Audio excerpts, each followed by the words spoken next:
আসসালামু আলাইকুম। Hello guys, hello বিয়ার্স। বোনটির সংসদ যে কথাগুলো বলেছে সবগুলা কথা সত্যি।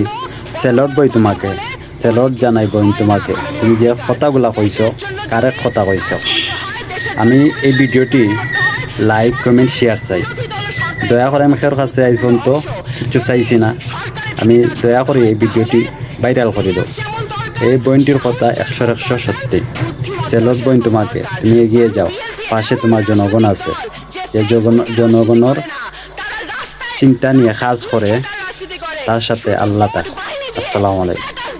মানুষকে ছোট করে আজেবাজে কথা বলে ভাইরাল হয়ে রাজনীতি হয় না।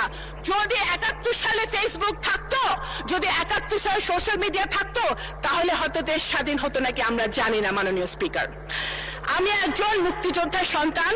আমি এতটুকুই বলতে পারি মুক্তিযুদ্ধ নিয়ে যে মাননীয় স্পিকার, আপনি একজন বীর মুক্তিযোদ্ধা। মুক্তিযুদ্ধ মুক্তিযুদ্ধ, we cannot replace মুক্তিযুদ্ধ with anything else. একদিকে মুক্তিযুদ্ধ, আরেকদিকে যত আন্দোলন হয়েছে এবং ভবিষ্যতে বাংলাদেশে যত আন্দোলন হবে সবগুলো একদিকে। মুক্তিযুদ্ধ একদিকে, সবকিছু আরেকদিকে। মুক্তিযুদ্ধকে এবং আমি একজন মুক্তিযোদ্ধার সন্তান হিসেবে বলছি এবং আমি রিলেট করি।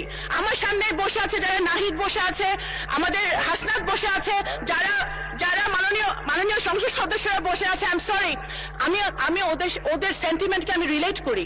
আমরাও চাই আমাদের সন্তানরাও, আমরাও চাই যে আমাদের সন্তানরা একটি নতুন বাংলাদেশে বসবাস করুক, যে বাংলাদেশে আইনের শাসন থাকবে, বিচার, খুনের বিচার হবে, ন্যায় বিচার হবে, ন্যায় বিচার প্রতিষ্ঠা হবে, বাংলাদেশ গুণগতভাবে উন্নয়নের শিখরে উঠবে।